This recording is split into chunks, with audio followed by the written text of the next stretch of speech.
Out here coming to sweep to Williams again. We got numbers on the left. Get him. Nice. Spin him. Yes. Pick him up, Blount. House it. Yes, baby.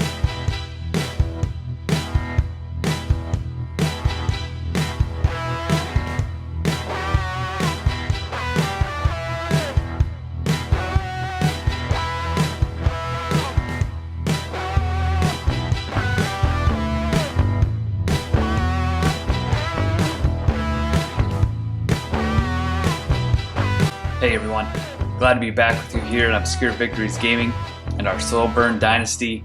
We wrapped up our regular season with a loss to Tennessee and Justin Bryant. Hard fought game, they just had a little bit more talent than we did. So we're entering week 14 here. We got to finish up recruiting and then figure out which bowl game we're playing in. So let's jump into recruiting. All right, so our board is looking really good. Jeremy Hutchinson, we're pulling away from everybody. Cedric Harmon, same deal. Philip Hines, Mike Morris, Brian Bullock, we jump, let's scout him. Nothing that helps. Larry Dennis, we continue to pull away. We'll scout him some more. We got jumping. We'll scout JJ Patton. Okay, we'll scout Eric James. Goes down. Jason Anderson, who I'm not sure if we're going to get yet. We'll scout Maurice Johnson. All right, before I get too carried away, we got 10 scholarships left. So on our board, Maurice Johnson is the last guy we would sign. Let's check him out. So we continue to go up $4.95, but San Diego State and San Jose State are really going after him. San Jose State has a visit with him this week. That's the last visit they can get. I think I'm going to stay with 500 on him, depending on what the guys below him look like. But I feel pretty good about everybody above him, aside from maybe Jason Anderson here. But let's look at the guys we just added. So Alfred Lawrence, we'll scout a little bit more, goes down 2 more. That's maybe enough to have me pull it from him. Dave Robinson, let's go Alonzo, good play rec. Let's go Jake Williams, that's nothing helpful. Dante Dodson, do we get another guy in? Pulls up 1 somehow with those. Brian Fox was a JUCO guy, and Tim Evans is a JUCO guy. So I feel pretty good with everybody we have on our board. I'm willing to kind of experiment here with Maurice Johnson and see what happens. Chances are we lose out to San Jose State. They're the team that has a visit with him. Alfred Lawrence will probably just skip on. I'm going to move David Robinson up here. And then Jason Anderson down. Jake Williams will get up. Dante, Alonzo. Okay, so that's how I want it organized. I'm going to throw 350. Actually, let's pull some off Jason Anderson here. Make it 200. I'll get some on there. Anybody else we're really pulling away from? 40. Brian Bullock, yeah, I'm not really sold on getting him. Mike Morris, we can probably pull some. A little bit scattered with my recruiting here, but we're going to get Cedric Harmon in for a visit. Hutchinson's coming in, and we're going to get Hines in for a visit. Tim Evans is coming in as well. Mike Morris is ready. Let's get these guys in. All right, so I got to make a decision here on Tim Evans. He's got a scholarship. Is he somebody with 10 scholarships left? We may use all our scholarships this year for the first time ever. Do I want him above any of these other guys? I don't think so, just looking at it right off the bat. So I'm going to remove him just so we don't accidentally sign him above some of those other guys. I just want to check point-wise. I think Cedric Harmon can lose 250 just so we can make progress on some of these guys down here and give us some more options. So Roberson will get those. So I feel good about recruiting heading into the bowl week here. So we didn't sign anybody last week, so we're still with Zach Harris as the latest signee. But we got 15 guys signed. They all look like, again, solid contributing players for us. Adam Carpenter's a big signing. Hodges, Smith, Reggie Johnson looks solid. We got a ton of offensive linemen. Corey Stevenson, I hope, pans out. Maybe goes a little bit higher even. Gerald Johnson is one QB we signed. We'll probably hopefully sign maybe a top tier QB next year. We'll see what we can get. Got some good running backs, and then offensive linemen again down here. So looking good, feeling good about it. We'll advance on and see what we get for bowl week. Before we advance on, just another quick check-in. We are still at 11. I'm not sure much has changed since last week. Oklahoma's still up there dominating. Penn State has 2 5-stars. Let's see who else has. Bama has 3, but only 8 signings. I'm sure they got way more just kind of waiting in the wings. Any surprising 5-star moves? No? Got a lot of big schools here. Okay. All right, we'll check out bowl projections here. I'm just going to scroll on to us. That's really the only one I care about. We'll maybe check in the big bowl. So North Texas, little rematch here. They're 9-3. Wow. 7-1 in their conference, which I think is Conference USA. 24th in the nation. Okay, let's kind of check out the big bowl games here. National Championship, Oregon, Michigan State, Cotton Bowl, Texas USC, Bama, Virginia Tech. Iowa's up in a major bowl, taking on Florida State. Tennessee's taking on Oklahoma in the Rose Bowl. Outback, Michigan, and Ole Miss. And then Missouri and Ohio State in the Capital One. All right, so we're slated for the AutoZone Liberty Bowl. We'll see if that pans out. All right, quick championship week update here. I did get a notification we got locked out on the tight end we were going after.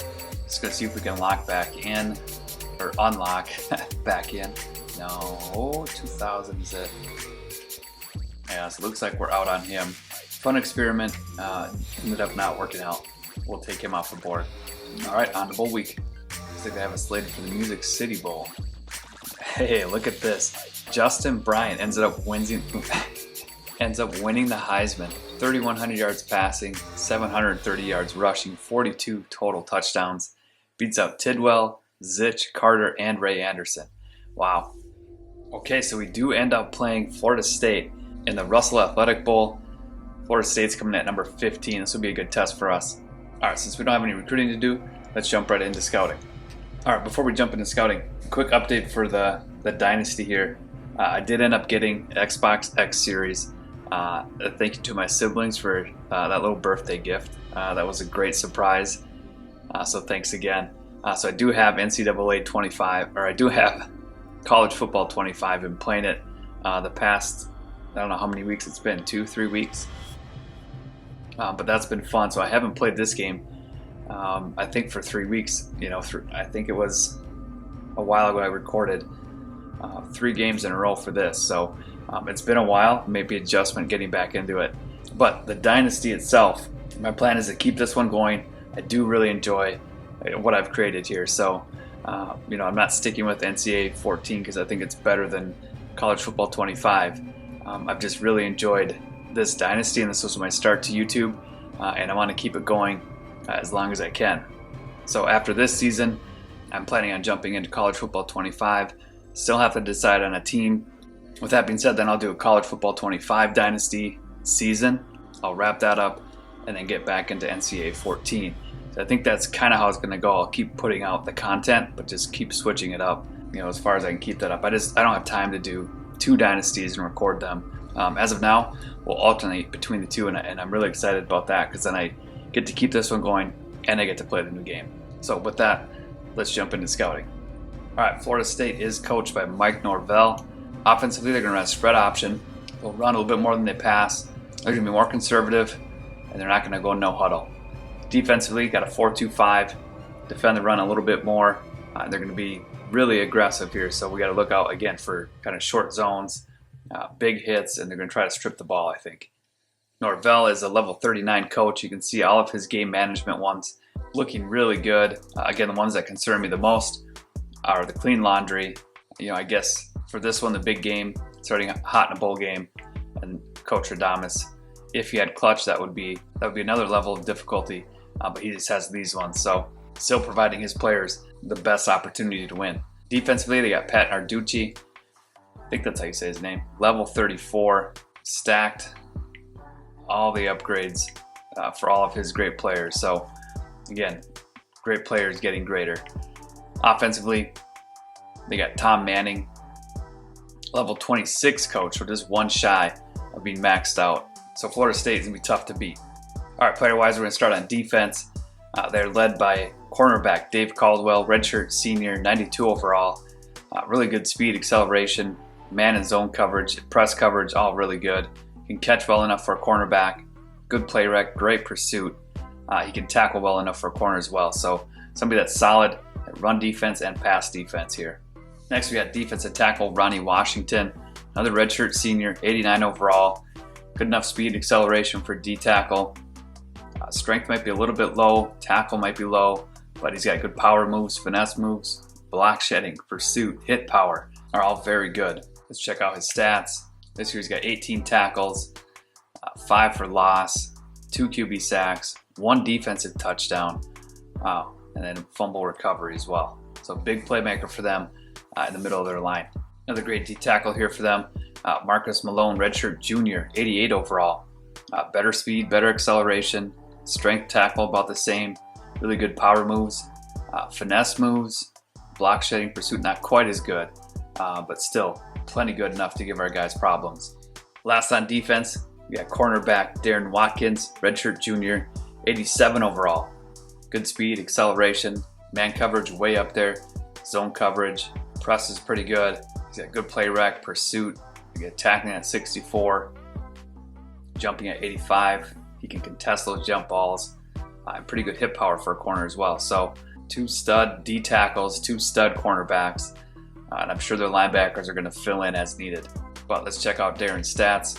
7 tackles, 3 pass deflections. So nothing that jumps off the page, but again, you look here, he's a solid defender, and I'm sure he just takes care of his job. Offensively, they're led by Brent Harrison, redshirt senior running back, 92 overall, really good speed, phenomenal acceleration and agility, can break tackles. Carrying is a little bit low, but 77 is still good enough. He can truck a little bit, he's very elusive, his vision is great, catching is good enough for running back, and his stiff arm, spin, juke, all really good, and a little bit of route running as well. Stat-wise, he's gone for 1,100 yards, 6.7 a carry, almost 95 per game, 11 rushing touchdowns, a long of 47, 3 rushes of more than 20 yards, 24 broken tackles, and 0 fumbles, so that 77 carrying isn't really an issue. Next, we got senior wide receiver Ryan Pennington, 91 overall. Good enough speed at 87, not necessarily a burner, but his catching at 93, route running 94, catching traffic 91, spec catch 89, jumping 92.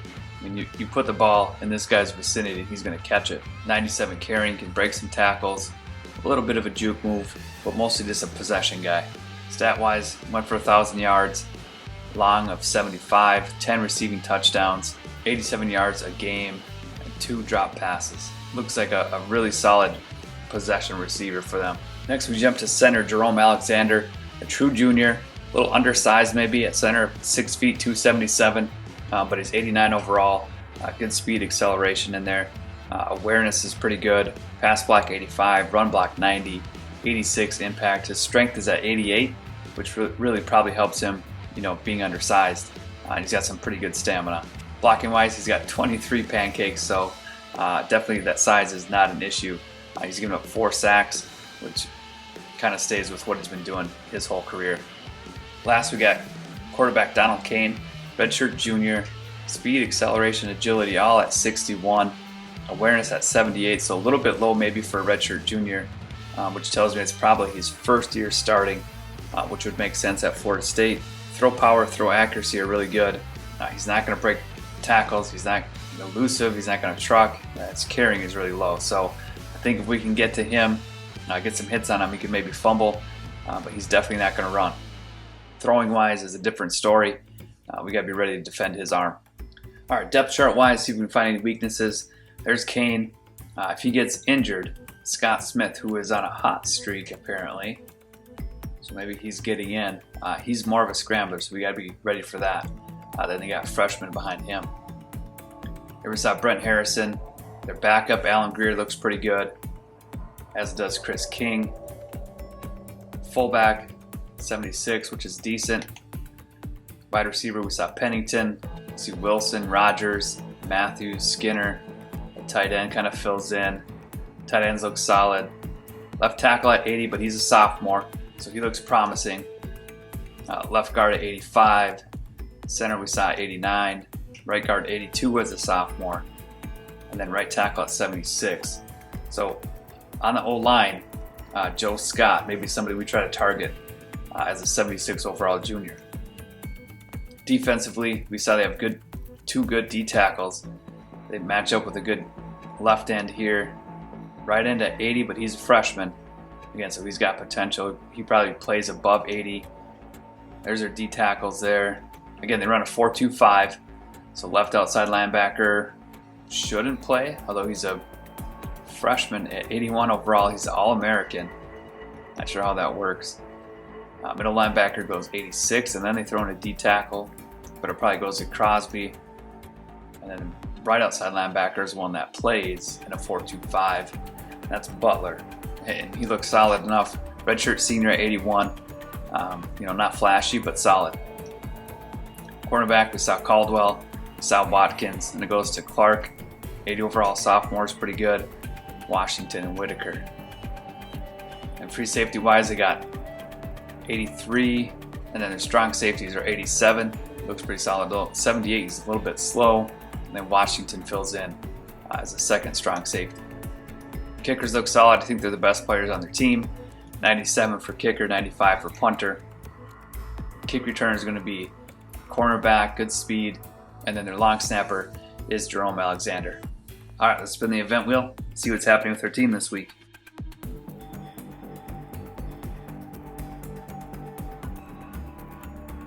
All right, so first spin, we get computer run blocking to 75%.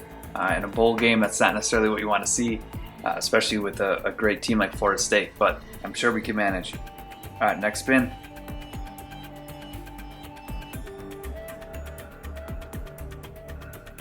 All right, so second spin gets us brick wall. So that means our D-line gets +2 to their block shedding and their power and finesse moves. So hopefully can help us with them, being bumped up to 75%. We've got a solid D tackle in Swain and some of our ends. So that should help them out a lot, help us get pressure on the quarterback, and hopefully stop the run. All right, we'll apply those now.